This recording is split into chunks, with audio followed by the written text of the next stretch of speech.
पारलौकिक लेखांकन। देखो प्राचीन काल से ही ये परंपरा चली आ रही है।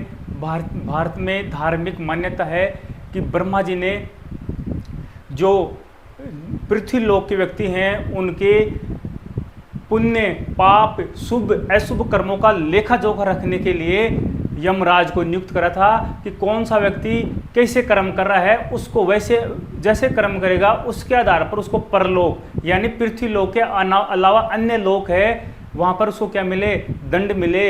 अच्छे कर्म करा है उसको उसका स्वर्ग में स्थान मिले, उसको अच्छी सुख सुविधाएं वहाँ पे मिले। ऐसी स्थिति में ब्रह्मा जी ने यह कार्य यमराज को दिया था। किसको दिया था? यमराज को दिया था। लेकिन यमराज अकेला यह कार्य करने में क्या था? असफल था। यमराज अकेला यह कार्य करने में असफल था।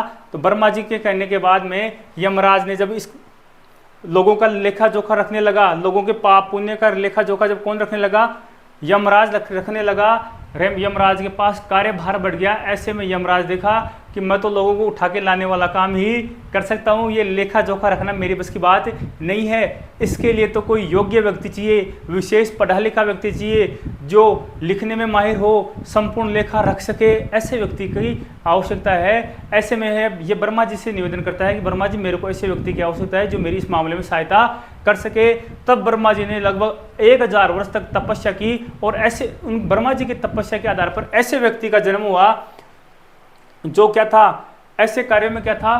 पारंगत था। जो ऐसे कार्यों में पारंगत था, पुण्य लाभ शुभ अशुभ, ठीक है, पाप किसी ने करा है, ऐसे कर्म किसी ने करे हैं, उन सब के कर्मों का लेखा जोखा रखने में क्या था? माहिर था। ब्रह्मा जी के सामने ये प्रकट हुए। चित्रगुप्त नाम रखा इनका ब्रह्मा जी ने।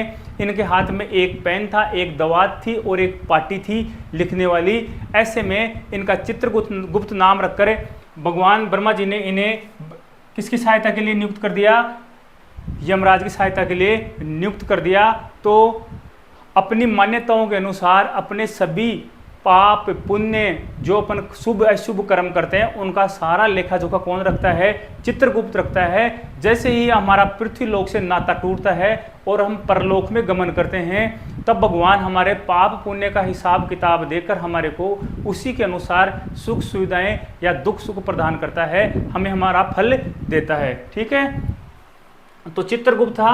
तो ब्रह्मा जी ने यमराज को सहायता करने के लिए उस मनुष्यों के शुभ अशुभ कर्मों को लिखने के लिए किसकी नियुक्ति करी? एक ऐसे व्यक्ति की नियुक्ति करी जो क्या हो, इन कार्यों के लिए क्या हो, योग्य हो, ऐसे गुणों को ऐसे लेखे जोखों को वो लिख सके। तो वह व्यक्ति कौन था? वह व्यक्ति था चित्रगुप्त। कौन था? चित्रगुप्त था। भगवान के सामने प्रकट हुआ तो भगवान ने इसका नाम क्या रख दिया? भगवान ने इसका नाम रख दिया चित्रगुप्त। क्या नाम रख दिया? चित्रगुप्त। इसके हाथ में क्या थी? लेखनी थी, दवात थी और एक क्या थी? पाटी थी। लेखा कार्य में अत्यंत ही निपुण पुरुष था। प्रकट हुआ, ब्रह्मा जी ने उसका नाम क्या रखा? चित्रगुप्त रखा। मान्यता है कि यमलोक में चित्रगुप्त सभी प्राणियों के शुभ अशुभ कर्मों का क्या रखते हैं? लेखा रखते हैं। उन्हीं के आधार पर प्राणी क्या भोगते हैं? फल भोगते हैं। उन्हीं के अनुसार वो अपने कर्मों के अनुसार ही क्या भोगते हैं? फल भोगते हैं। तो आपको चित्रगुप्त का याद रखना है।